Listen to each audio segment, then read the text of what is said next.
नमस्कार। कभी सोचा है कि हर धक्के के जवाब में एक खिंचाव भी होता है?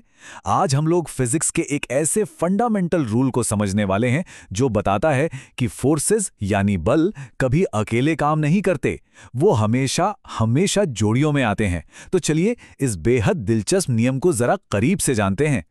शुरुआत एक बहुत ही सिंपल से सवाल से करते हैं। सोचिए, जब कोई इंसान चलता है तो उसका पैर जमीन को पीछे की तरफ धकेलता है ना? तो फिर उसे आगे की तरफ कौन धकेलता है? ये एक ऐसी चीज है जो हम सब रोज करते हैं, पर इसके पीछे एक छिपा हुआ रहस्य है और आज हम उसी के पीछे का साइंस जानेंगे। तो इस सवाल का जवाब ये हमें सर आइजैक न्यूटन के दिए गए मोशन के 3 रूल्स में से एक में मिलता है। ये वो बुनियादी सिद्धांत हैं जो बताते हैं कि आखिर चीजें क्यों और कैसे मूव करती हैं। तो चलिए अब बात करते हैं एक्शन रिएक्शन की जोड़ी की, मतलब न्यूटन के तीसरे नियम को थोड़ा डिफाइन करते हैं। हर क्रिया की एक समान और विपरीत प्रतिक्रिया होती है। ये न्यूटन के शब्द हैं।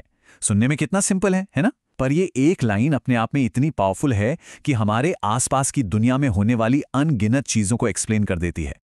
तो इस मशहूर लाइन का आखिर मतलब क्या है?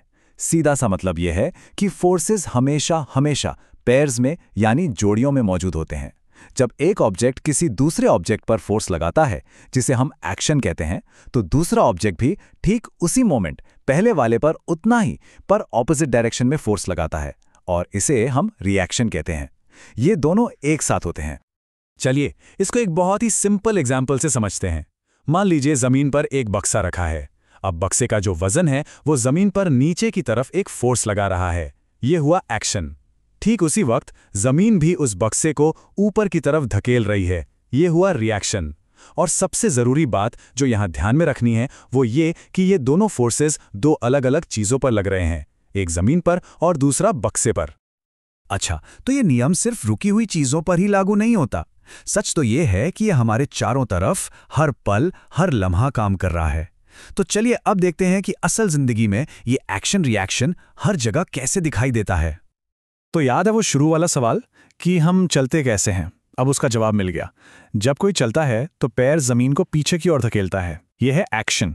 और इसके रिएक्शन में जमीन पैर को आगे की ओर धकेलती है। कमाल है ना? यही रिएक्शन फोर्स है जो असल में हमें आगे बढ़ने में मदद करता है। और रॉकेट कैसे उड़ते हैं? वो भी बिल्कुल इसी नियम पर। कई लोगों को लगता है कि रॉकेट हवा को नीचे धकेलकर ऊपर जाता है, पर ऐसा नहीं है। रॉकेट असल में बहुत तेजी से गर्म गैस को नीचे और बाहर की तरफ फेंकता है। ये होता है एक्शन। और इसके रिएक्शन में वो गैस रॉकेट को ऊपर की तरफ धकेलती है और इसीलिए रॉकेट स्पेस के वैक्यूम में जहां हवा नहीं है वहां भी उड़ सकता है। एक और बड़ा क्लासिक एग्जाम्पल है बंदूक का पीछे हटना, जिसे रिकॉयल कहते हैं। जब बंदूक गोली को आगे की तरफ धकेलती है, ये एक्शन है, तो ठीक उसी समय गोली भी बंदूक को पीछे की तरफ धकेलती है, ये रिएक्शन है। और इसी रिएक्शन फोर्स की वजह से चलाने वाले को कंधे पर एक झटका महसूस होता है। या फिर सोचिए कोई नाव से किनारे पर कूद रहा हो। किनारे तक पहुंचने के लिए वो इंसान नाव को अपने पैरों से पीछे की तरफ धकेलता है। ये हुआ एक्शन। और रिएक्शन में क्या होता है? नाव उस इंसान को आगे यानी किनारे की तरफ धकेलती है और बस वो किनारे पर पहुंच जाता है। लेकिन यहां पर एक बहुत कॉमन सवाल दिमाग में आता है। अगर एक्शन और रिएक्शन फोर्स हमेशा बराबर होते हैं तो फिर उनके असर इतने अलग अलग क्यों दिखते हैं? मतलब बंदूक और गोली वाले एग्जाम्पल पर ही वापस चलते हैं। यह सवाल बहुत जरूरी है। अगर बंदूक पर लगने वाला फोर्स और गोली पर लगने वाला फोर्स एकदम बराबर है तो फिर गोली इतनी तेजी से इतनी दूर क्यों निकल जाती है, जबकि बंदूक को सिर्फ एक हल्का सा झटका लगता है? ऐसा क्यों? इसका जवाब छिपा है मास में, यानी द्रव्यमान में। इस टेबल को देखिए, सब साफ हो जाएगा। फोर्स यानी बल तो दोनों पर बिल्कुल बराबर लग रहा है, लेकिन गोली का मास बहुत ही कम है, इसलिए उतने ही फोर्स से उसमें बहुत ज्यादा एक्सेलरेशन यानी त्वरण पैदा होता है। और दूसरी तरफ बंदूक का मास बहुत ज्यादा है, इसलिए वही बराबर फोर्स उसमें बहुत कम एक्सेलरेशन पैदा कर पाता है। बस इतनी सी बात है। तो इस पूरी बातचीत का सबसे जरूरी टेक अवे क्या है, की आइडिया क्या है? वो ये कि बल हमेशा जोड़ियों में आते हैं। तो चलिए फटाफट से याद रखने वाली बातें दोहरा लेते हैं। पहली चीज, फोर्सेस कभी अकेले नहीं होते, वो हमेशा पेयर्स में आते हैं।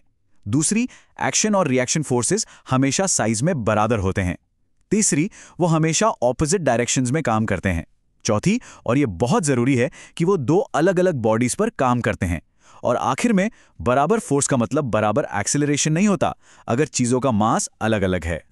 तो अब जब ये सीक्रेट पता चल गया है, तो अपने आसपास की दुनिया को एक नई नज़र से देखने की कोशिश कीजिए।